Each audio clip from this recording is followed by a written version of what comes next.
Assalamualaikum warahmatullahi wabarakatuh. Nama saya Kafka Safira dari 10 IPA 3. Hari ini saya akan menjelaskan tentang biografi Presiden Joko Widodo.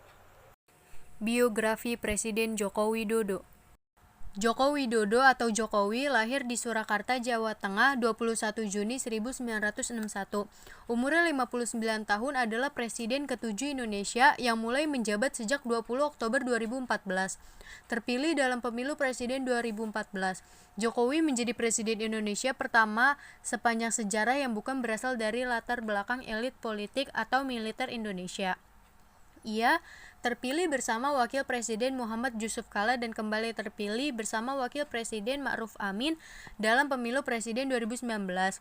Jokowi pernah menjabat Gubernur DKI Jakarta sejak 15 Oktober 2012 hingga 16 Oktober 2014, didampingi Basuki Cahayapurnama sebagai Wakil Gubernur. Sebelumnya, ia adalah Wali Kota Surakarta atau Solo sejak 28 Juli 2005 hingga 1 Oktober 2012, didampingi FX Hadi Rudiatmo sebagai Wakil Wali Kota. 2 tahun menjalani periode keduanya untuk Wali Kota Solo, Jokowi ditunjuk oleh partainya, Partai Demokrasi Indonesia Perjuangan atau PDIP, untuk bertarung dalam pemilihan Gubernur DKI Jakarta berpasangan dengan Basuki Cahayapurnama atau Ahok. Jokowi berasal dari keluarga sederhana, bahkan rumahnya pernah digusur sebanyak 3 kali ketika dia masih kecil, tetapi ia mampu menyelesaikan pendidikannya di Fakultas Kehutanan Universitas Gadjah Mada. Setelah lulus, ia menekuni profesinya sebagai pengusaha mebel. Karir politiknya dimulai dengan menjadi wali kota Surakarta pada tahun 2005. Namanya mulai dikenal setelah dianggap berhasil mengubah wajah kota Surakarta menjadi kota pariwisata, kota budaya, dan kota batik. Pada tanggal 20 September 2012, Jokowi berhasil memenangi Pilkada Jakarta 2012. Kemenangannya dianggap mencerminkan dukungan populer untuk seorang pemimpin yang muda dan bersih, meskipun umurnya sudah lebih dari 50 tahun. Foto Presiden Joko Widodo. Masa kecil dan keluarga. Joko Widodo lahir dari pasangan Widjiatno Notomiharjo dan Sudjiatmi. Ia merupakan anak sulung dan putra satu-satunya dari 4 bersaudara. Ia memiliki 3 orang adik perempuan bernama Litsriantini, Idayati, dan Titik Relawati. Ia sebenarnya memiliki seorang adik laki-laki bernama Joko Lukito, tetapi meninggal saat persalinan. Sebelum berganti nama, Joko Widodo memiliki nama kecil Mulyono. Ayahnya berasal dari Karanganyar, sementara kakek dan neneknya berasal dari sebuah desa di Boyolali.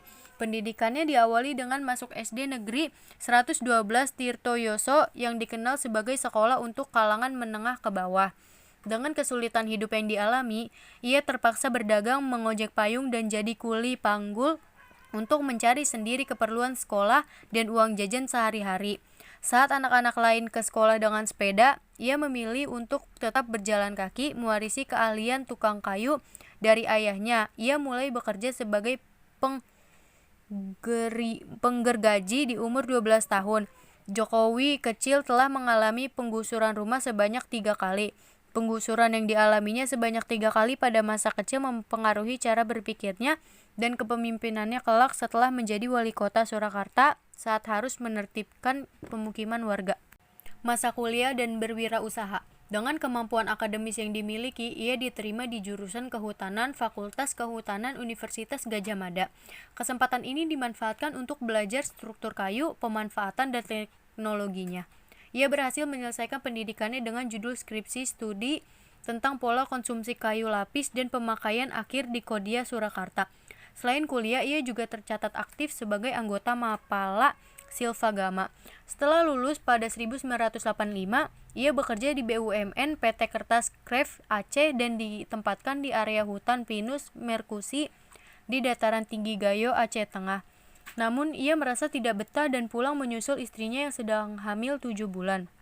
Ia bertekad berbisnis di bidang kayu dan bekerja di usaha milik pamannya, Miono, di bawah bendera CF Roda Jati pada tahun 1988. Ia memberanikan diri membuka usaha sendiri dengan nama CF Rakabu yang diambil dari nama anak pertamanya. Usahanya sempat berjaya dan juga naik turun karena tertipu pesanan yang akhirnya tidak dibayar. Namun, pada tahun 1990, ia bangkit kembali dengan pinjaman modal 30 juta dari ibunya. Kebijakan Joko Widodo selama menjabat Gubernur DKI Jakarta banyak yang bersifat populis seperti Kampung Deret, Kartu Jakarta Sehat, dan Kartu Jakarta Pintar.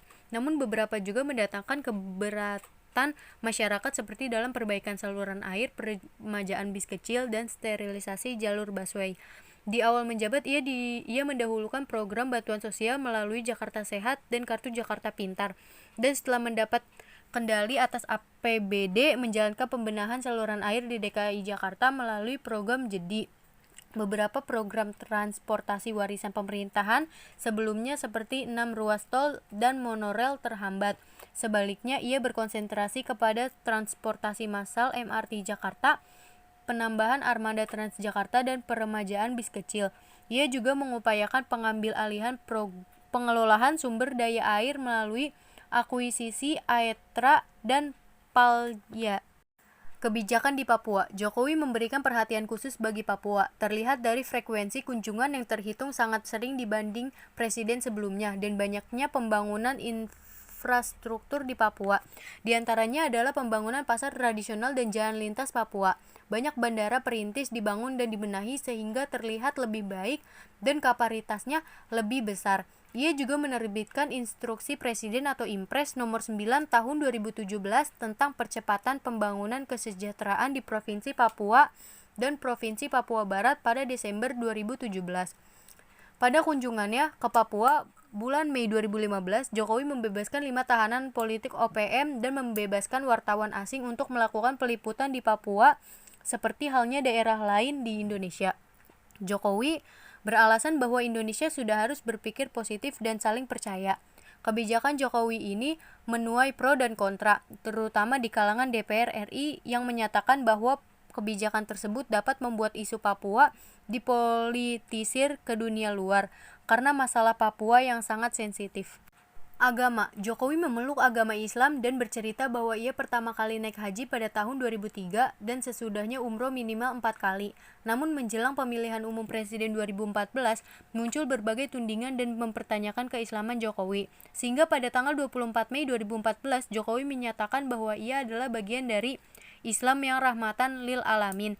Islam yang hidup berketurunan dan berkarya di negara Republik Indonesia yang memegang teguh UUD 45. Ia juga menyatakan bahwa ia bukan bagian dari kelompok Islam yang sesuka hatinya mengkafirkan saudaranya sendiri, menindas agama lain, arogan dan menghunus pedang di tangan dan di mulut, suka menjejerkan fustun-fustunnya, menutupi perampokan hartanya, menutupi pedang berlumuran darah dengan gamis dan serban, atau membawa ayat-ayat Tuhan untuk menipu rakyat.